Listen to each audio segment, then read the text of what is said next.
enggal para putra pinutra mring sampurna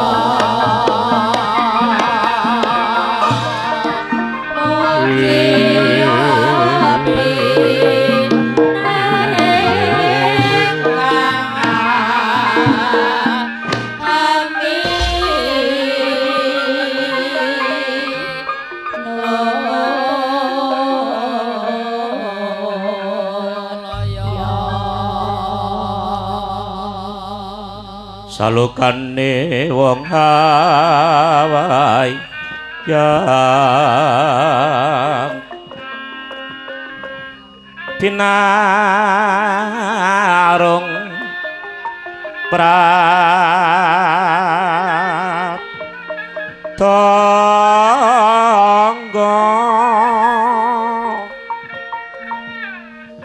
miwah swaraning prawarang gono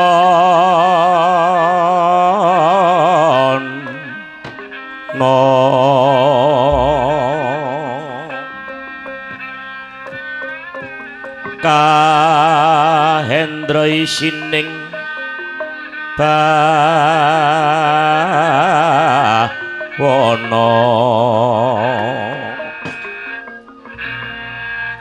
wa sing tias marang soti mrih luhuring budaya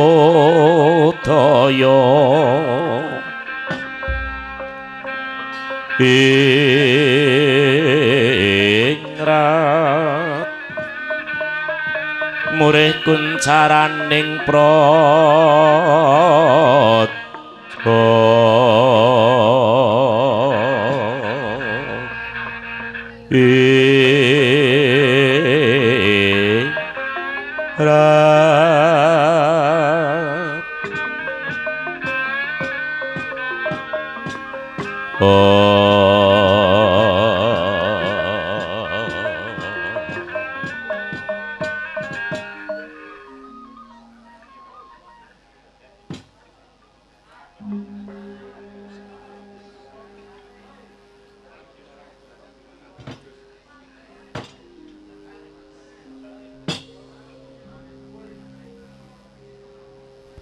tobat ketos kala mbok tugel kaya galeng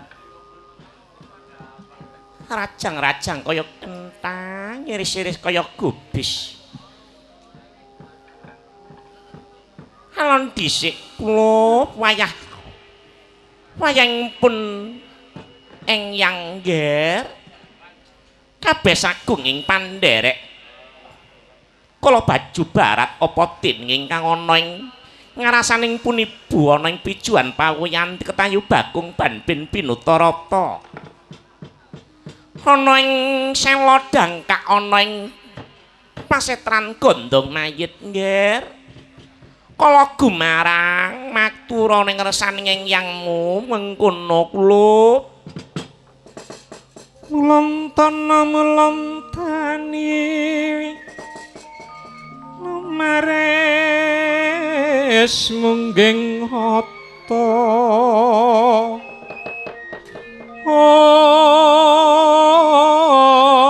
gra-gra lir banaspati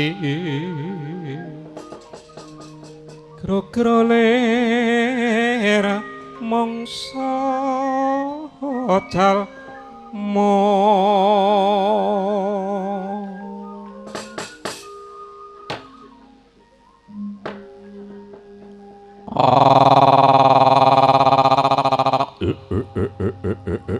Ong Pepe Wangkala Ludraya Manik Raja Dewaku Engyang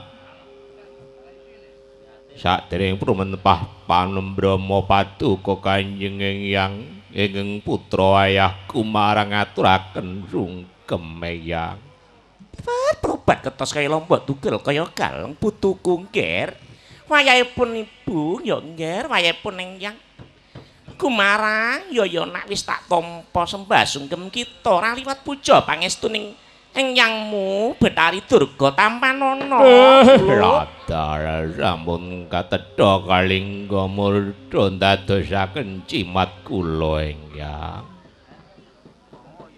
Jeneng kita sakabeh ingkang wis padha marak sowan ana ing siniwaka ing Selodang ka ana ing pagelaran agung ana ing pasetran Gandamayit. Lho, wayahipun kaki ngger Gumarang. Inggih engyang. Sajake ya ngger umpamanipun kaki ki mau yen lumaku kaya dening kapidak yen panjenenipun engyang itu kaya kaidon ana sajak ana bab-bab ingkang wigating ingkang kudune mbok suwana ning ngersaning engyangmu kaya mengkono Gumarang maragake yen to pancen ana ingkang sedya sarta karep ingkang kudune mbok aturake matur ning ngersaning engyangmu Betari mengkono ya ngger Gumarang. Inggih engyang matur gunging panuwun. Menawi kula menika yektos minangka putra wayah panjenengan engyang kula rikalenggan mangke anggen kula marak ngabiyantor ngarsa paduka Kanjeng engyang panjenengan wonten wigati mekaten engyang supados paduka mangke kula suwun sampun ngantos duka kalen ingkang wayah mekaten engyang. Tobat ketos lembok tugal kaya galeng putuku nggih. Inggih ya. Bot-bot ing katresnanipun engyangmu ya nak. Lho. Tinimbang abot anak aluwung abot putu tak kandhani. Ngaten ya. Bathara Kala iku putranipun engyangmu nanging ngger isih abot jeneng kita kulup katimbang klebu putra ulun kaya mengkono ya ngger. Gumarang maragake yen pancen ana ingkang kudu ning tak pinangkani maragake matura mengkono ngger kula Beladala inggih matur gunging panyuwun nanging nuwun sewu kok inggih boten saged inggih menika bukti terka wujudipun menawi paduka menika hanresnani mrengkeng wayah kula pun Gumarang tumraping Kakang Mas Bathara Kala rikalenggan mangke sampun benum minangka dados kalebet kadewatan inggih kalebet minangka dados dewa wonten ing kahyangan nanging kula engyang menapa bentenipun kula kalian Kakang Bathara Kala Kakang Bathara Kala menika inggih anak pujan kula napa dening nggih mekaten nanging ngantos rikalenggan mangke ingkang putra kayah menika kok inggih tasih ngaten mawon cobi panjenengan waspadaaken kula menika sandangan mawon gantung kepuh lho nika kanyatan engyang tobat ketos kaya lembut tugel kaya galeng Gumarang. Oh nggih. Ngene ya ngger putuku kulup. Derajat pangkat iku kena disuwun ananging kabeh mau ginaris ana ing peparinging Gusti. Senadyan aku engyangmu ya ngger duwening sedya bakal jumurung mangayu bagya. Ning kabeh mau gumantung ana ing ngersaning Ratu Nyat Nyawa Sekalir klebu engyangmu pukulun Bathara Guru.